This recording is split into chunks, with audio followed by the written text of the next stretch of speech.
దేవుని మీద ఆనుకుంటే సమాధానం ఇస్తాడు అనే మాట రాసి ఉంటే సరిపోయేది, కానీ ఇక్కడ పూర్ణ శాంతి అనే మాట ఉంది. అంటే అర్థం ఏంటంటే నీ మనసును కంప్లీట్గా దేవుడు నిమ్మళపరుస్తాడు. హల్లెలూయా. పూర్ణమైన శాంతిని ఇస్తాడు. ఒక మాట చెప్పమంటారా దేవుని బిడ్డలారా? దేవుని దగ్గర ఉండే ఆశీర్వాదాలు ఏవి కూడా ఇన్కంప్లీట్ బ్లెస్సింగ్స్ కాదు. He will never give you an incomplete blessing. Apple అనే ఒక బ్రాండ్ ఉంటుందండి. ప్రపంచంలో ఒక శ్రేష్టమైన అత్యుత్తమమైన బ్రాండ్స్లో ఒక బెస్ట్ బ్రాండ్ అని చెప్పుకోవచ్చు యాపిల్ కంపెనీ.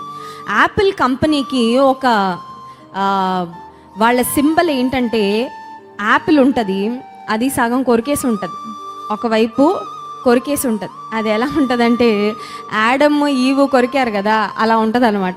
హవ్వ కొరికేసి ఆదాంకి ఇచ్చింది కదా యాపిల్, అలా ఉంటుంది. కొన్నిసార్లు మన జీవితంలో ఎలా ఉంటుందంటే నాకు ఫుల్ యాపిల్ వద్దులే నాయన, ఎవరో తినేసి ఎవరో కొరికేసి ఒక పక్షి కొట్టేసిన అలాంటి ఆశీర్వాదాలు ఉన్న పర్లేదు తీసేసుకుంటానని మనం అనుకుంటాం కొన్నిసార్లు. Sometimes we like to compromise, sometimes we want to settle for something less than the best.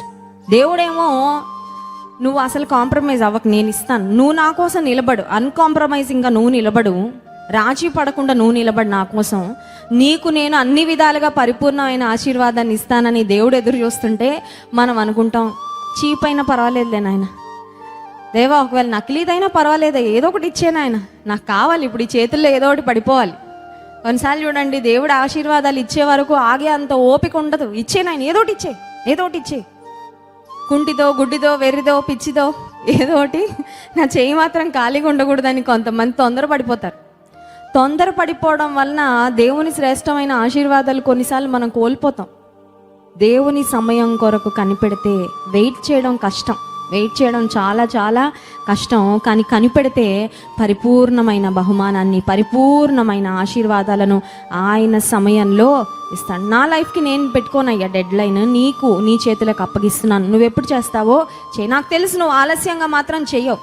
ఒక తండ్రి బిడ్డకు ఏ సమయంలో ఏది అమర్చాలో అది అమర్చాలని ఒక భూలోకపు తల్లిదండ్రులు ఎలా తాపత్రయపడతారో పరలోకపు తండ్రికి తెలియదా అండి? భూలోకపు తండ్రి కన్నా మన లైఫ్ స్పాన్ తెలియదేమో. ఒక బిడ్డను కన్న పుట్టిన తేదీయే తండ్రికి తల్లికి తెలుస్తుంది, కానీ వాళ్ళ ఆఖరి తేదీ తల్లికి తండ్రికి తెలియదు. కానీ పరలోకపు తండ్రికి పుట్టిన తేదీయే కాదు, మన ఆఖరి తేదీ కూడా తెలుసు. సో మన జీవితకాలం ఎంతో ఆయనకి ఫుల్ ఐడియా ఉంది. మన జీవితంలో ఎప్పుడు ఏ ఆశీర్వాదాలు ఇవ్వాలో ఆయన ప్లాన్ చేయడా? ఆయనకు తెలియదా? ఆయన చూసుకోడా? ఎవని మనస్సు నీ మీద ఆనుకొనును వానిని నీవు పూర్ణ శాంతి కలవానిగా కాపాడుదువు, ఏల ఎనగా అతడు నీ యందు విశ్వాసముంచును. ఆనుకోవడం అంటే ఏంటంటే